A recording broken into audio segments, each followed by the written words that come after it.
Hello friends, எல்லாருக்கும் வணக்கம். நீங்கள் உங்கள் வாழ்க்கையில் மற்றவங்களுக்கு பிடிக்காத மாதிரியே எப்போவுமே இருக்கீங்களா? இல்லை எப்போவுமே மற்றவங்களுக்கு உங்களை கண்டாலே பிடிக்க மாட்டேங்குதா? நீங்கள் மக்களை எப்படி டீல் பண்ணுறது அப்படிங்கிறதே தெரியாமல் இருக்கீங்களா?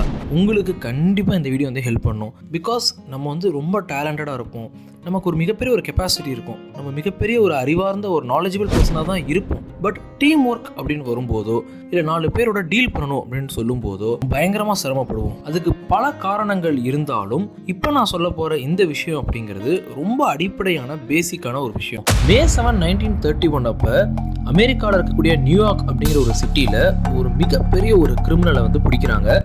எந்த அளவுக்கு அப்படின்னு கேட்டிங்கன்னா 150 போலீஸ்காரங்க, டிடெக்டிவ்ஸ் எல்லாம் சேர்ந்து அவர் இருக்கக்கூடிய அந்த அப்பார்ட்மெண்ட்டில் உடச்சி அவரை கைது பண்ணுறாங்க.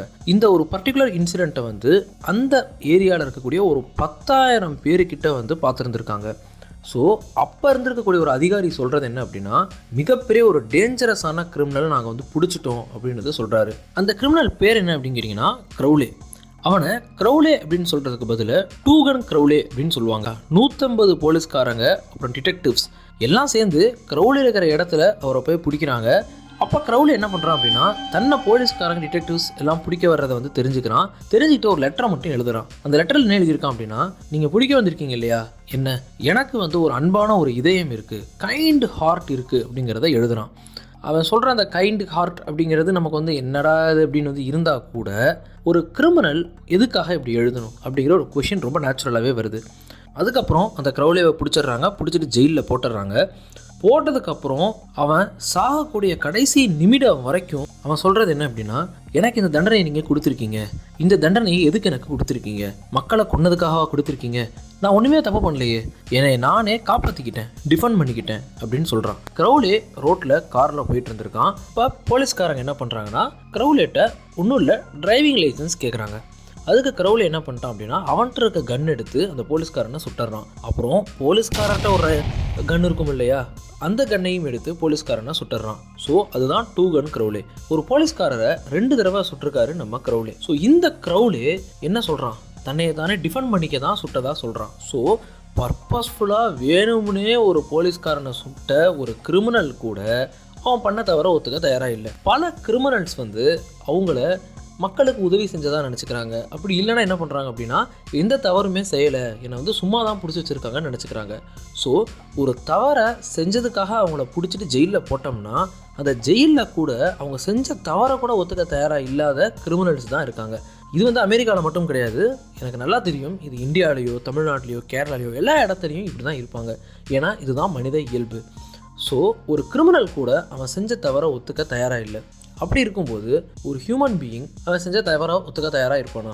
ஒரு மிகப்பெரிய சைக்காட்டிஸ்ட் சொல்கிறது என்ன அப்படின்னா, ஒரு விலங்கு இருக்குது இல்லையா, அனிமல், அந்த அனிமலை அது ஏதோ ஒரு நல்ல விஷயம் செய்யுதுன்னு வச்சுக்கோங்களேன், நம்ம சொல்கிறது அது கேட்குதுன்னா அதுக்கு நீங்கள் என்ன பண்ணுறீங்க, ரிவார்டு பண்ணுறீங்க, தட்டி கொடுக்குறீங்க. அந்த அனிமலை, விலங்கை செல்லமாக பார்த்துக்கிறீங்கன்னா அப்போ தான் அந்த விலங்கு என்ன பண்ணுமா, இன்னும் நீங்கள் சொல்கிறத அதிகமாக கேட்குமா. ஆனால் அதே விலங்கை ஆப்போசிட் ஏதாவது செஞ்சிருதுன்னு வச்சுக்கோங்க, அப்போ நீங்கள் அந்த விலங்கு என்ன பண்ணுறீங்க, பனிஷ் பண்ணுறீங்க. அப்போ அந்த விலங்கு அவங்க சொல்கிறத கேட்கவே கேட்காதான். ஸோ ஒரு விலங்கே இப்படி இருக்கும்போது நல்லா சிந்திக்கக்கூடிய ஒரு மனிதன் எப்படி இருப்பான்னு யோசிச்சு பாருங்கள். பொதுவாகவே நம்ம லைஃப்பில் மற்றவங்க நம்மளை நம்ம சொல்கிறத ஒத்துக்கணும், மற்றவங்க நம்ம பேச்சை கேட்கணும் அப்படின்னு நம்ம நிறையா நினைப்போம். எப்படி நம்ம பேச்சை மற்றவங்க கேட்டால் நல்லாயிருக்கும் நம்ம நினைக்கிறோமோ, அதே மாதிரி மற்றவங்க யாரும் நம்மளை குறை சொல்லக்கூடாது அப்படிங்கிறதே நம்ம எல்லாரும் உறுதியாக இருக்கும். அதனால் இன்றைக்கும் மற்றவங்கள நம்ம கம்ப்ளைண்ட் பண்ணவே கூடாது, மற்றவங்க மனசு நோக்கிற மாதிரி விமர்சிக்க கூடாது. அதனால் எந்த பயனும் யாருக்கும் கிடையாது. நீங்கள் மற்றவங்கள அவங்க மனசு நோக்கிற மாதிரி விமர்சிக்கிறது மூலமாக அவங்க கண்டிப்பாக திருந்த போகிறது கிடையாது. இன்கேஸ் அவங்க திருந்தினா கூட அது அந்த சமயத்துக்கு ஒரு டெம்பரரியாக அப்பைக்கு மட்டும்தான் இருக்குமே தவிர பெர்மனெண்ட்டாக அவங்க மனசை உங்களால் மாற்றவே முடியாது. ஸோ எப்போவுமே யாரையுமே ரொம்ப கடுமையாக விமர்சிக்கிறதோ இல்லை கம்ப்ளைண்ட் பண்ணுறதோ வச்சுக்காதீங்க.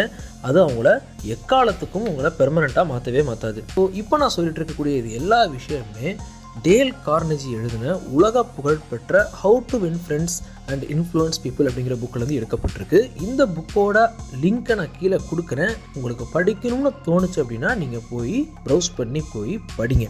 ஸோ இது இங்கிலீஷ்லேயும் இருக்குது, தமிழ்லேயும் இருக்குது. உங்களுக்கு எது கம்ஃபர்டபுளாக இருக்கோ நீங்கள் ட்ரை பண்ணிக்கோங்க. ஸோ இந்த புக்கில் நிறையா சுவாரஸ்யமான விஷயங்கள்லாம் இருக்குது. இதை நம்ம அடுத்த வீடியோஸில் பார்ப்போம். இன்கேஸ் இந்த வீடியோ உங்களுக்கு ரொம்ப பிடிச்சிருந்துச்சுன்னா எனக்கு அதை லைக் பண்ணுங்கள், ஷேர் பண்ணுங்கள் அண்ட் கமெண்ட் பண்ணுங்கள். அடுத்த வீடியோஸில் பார்ப்போம். By from Kishore.